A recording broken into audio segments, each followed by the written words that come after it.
July 17, 2014. Nearly 300 people, families from across the world, boarded Malaysia Airlines Flight MH17 for what should have been a routine journey. Minutes later, without warning, the plane vanished over war-torn eastern Ukraine.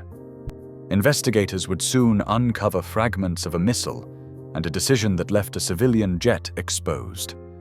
How could this happen in modern airspace? And who made the call that changed hundreds of lives in seconds? The evidence tells a story far more unsettling than anyone imagined. In a laboratory outside The Hague, teams of forensic engineers sorted through hundreds of twisted metal fragments pulled from the wreckage of MH17. Each piece was catalogued, measured, and photographed. Some fragments stood out immediately, small bow-tie shapes unlike anything found in a typical aircraft structure. Under the microscope, their edges showed signs of extreme heat and force, with traces of explosive residue clinging to the surface. Metallurgical analysis revealed these fragments were made from unalloyed steel, matching the composition used in the 9N314M warhead. This warhead is carried only by the 9M38 series Buk missile. Engineers mapped the entry holes and internal damage across the cockpit panels. The pattern of perforations, dense clusters on the left side angled slightly forward, matched computer models of a Buk detonation just above and ahead of the flight deck. Chemical tests confirmed the presence of unique paint layers and aluminum traces, linking the fragments not only to the missile type, but to the specific warhead model. Forensic teams recovered more than 350 high-energy objects from the wreckage and crew remains. Among them, the bow-tie fragments were considered definitive. The Dutch Safety Board concluded that only a 9N314M warhead could produce this combination of fragment shapes and damage pattern. The lab work left little doubt. A Buk missile brought down MH17, and the evidence was embedded in the very skin of the aircraft. Radar tracks from Ukrainian and Russian stations recorded MH17's flight path and the sudden loss of signal at cruising altitude.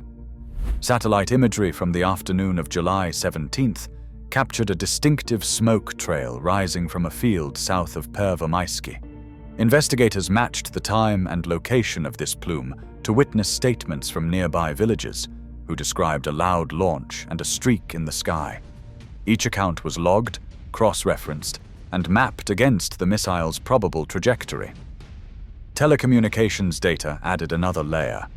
Phone intercepts traced the movement of a Buk missile launcher through separatist-held territory, confirming its arrival near Snizhna just hours before the shootdown. Signal analysis pinpointed calls between fighters in the area, discussing the firing and the aftermath. To narrow the launch site, investigators combined the missile's approach geometry, calculated from cockpit damage and fragment entry angles, with the radar and satellite data. This process reduced a 320 square kilometer area to a single agricultural field. Satellite images taken before and after July 17th showed fresh track marks and soil disturbances exactly where the missile would have launched. Chain of custody logs documented every piece of evidence, from field recovery to laboratory analysis. Each radar trace, intercepted call, and physical fragment was entered into a secure record, ensuring the integrity of the investigation. Multiple independent teams, including the Dutch Safety Board, the Joint Investigation Team, and outside forensic experts, reviewed the data and reached the same conclusion. The missile's origin, trajectory, and impact were supported by a seamless chain of evidence, robust enough to withstand scrutiny in court. On July 17, 2014, Malaysia Airlines Flight MH17 was cleared to cruise at 33,000 feet, flight level 330, along airway L980, crossing eastern Ukraine. This routing was not unusual. In fact, 160 commercial flights from dozens of airlines passed through the same corridor that day. The key detail was this: Ukraine had closed its airspace only up to flight level 320, which is 32,000 feet, 3 days earlier after a military transport plane had been shot down. Above that altitude, the skies remained open for civilian traffic. The rules governing these decisions were published as notices to airmen, called NOTAMs. These alerts were issued by national authorities, in this case, the Ukrainian State Air Traffic Service. On July 14, 2014, the NOTAM banned all civil flights below flight level 320 over the conflict zone. International regulators such as Eurocontrol, the FAA, and the EASA monitored the situation and issued advisories, but none imposed outright bans for the airspace above that line. Airlines, including Malaysia Airlines, planned their routes according to these official restrictions, assuming that flight above flight level 320 was considered safe by the state in charge. Ukraine, as the sovereign controller of its airspace, held the authority to impose or lift restrictions. International bodies could recommend caution, but they could not close the airspace themselves. The result was a patchwork of advisories and warnings, but the legal responsibility for closure rested with Ukraine. Airlines relied on these official signals, weighing efficiency and cost against any perceived risk. For MH17, the route and altitude met every regulatory requirement in place at the time. The system's reliance on altitude-based restrictions, rather than a full closure, shaped the choices available to airlines and left a fatal gap between military threat and civil aviation policy. In the aftermath of the MH17 disaster, the Dutch Safety Board released recommendations to close the gaps that allowed a civilian aircraft to fly over a war zone. The checklist began with threat intelligence.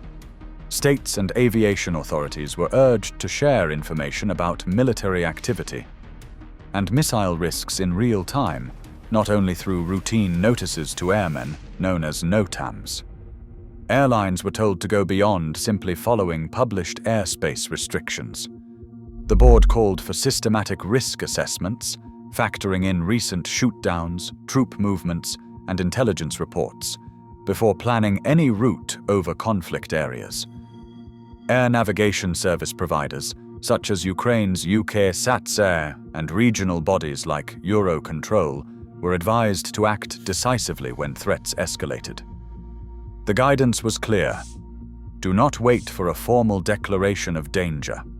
Close or restrict airspace if there is any credible risk to civilian flights. States were reminded of their responsibility to keep civil aviation safe, with a new expectation that military authorities must alert their civil counterparts immediately if airspace becomes unsafe. The board also pressed the International Civil Aviation Organization to update global standards, making conflict zone risk assessment and information sharing a mandatory part of air traffic management. Progress has been mixed.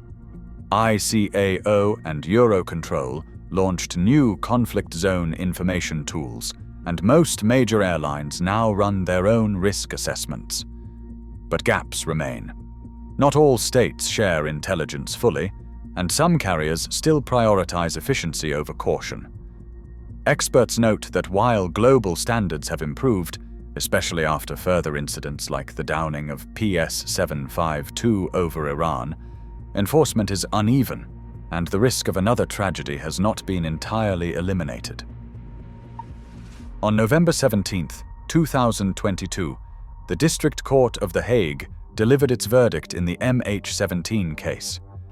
3 men, Igor Girkin, Sergei Dubinsky, and Leonid Karchenko, were found guilty of murder for their roles in the destruction of the aircraft and the deaths of all 298 people on board. Each was sentenced to life in prison and tried in absentia. The court's judgment named the precise launch site an agricultural field near Pervomaisky in separatist-controlled eastern Ukraine. The evidence drawn from intercepted phone calls, forensic analysis, and satellite data convinced the judges beyond reasonable doubt that a Buk surface-to-air missile had been fired from that location. A fourth defendant, Oleg Pulatov, was acquitted due to insufficient evidence linking him directly to the launch. The court's findings established individual criminal responsibility for the downing of MH17 based on a meticulous review of the facts presented. International courts and legal bodies soon took up the question of state responsibility. In the years after the Dutch criminal verdicts, families and governments pressed for broader accountability, beyond the men who operated the missile system. Proceedings at the European Court of Human Rights moved forward, with judges accepting cases brought by both Ukraine and the Netherlands.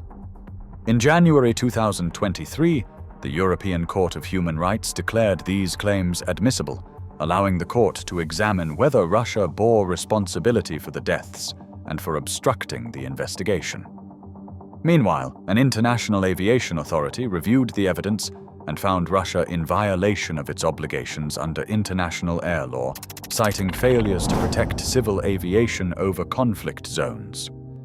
Russia challenged this finding, launching an appeal at the International Court of Justice. These cases remain ongoing. For families of the victims, each step in the legal process is both a pursuit of justice and a reminder of the long road to closure. Nearly a decade on, 298 lives remain a stark reminder. Airspace over conflict zones still poses real danger. Global air travel depends on trust and vigilance. Until lessons are enforced, every civilian flight over unrest carries invisible risks. Justice delayed leaves wounds open, far beyond any crash site.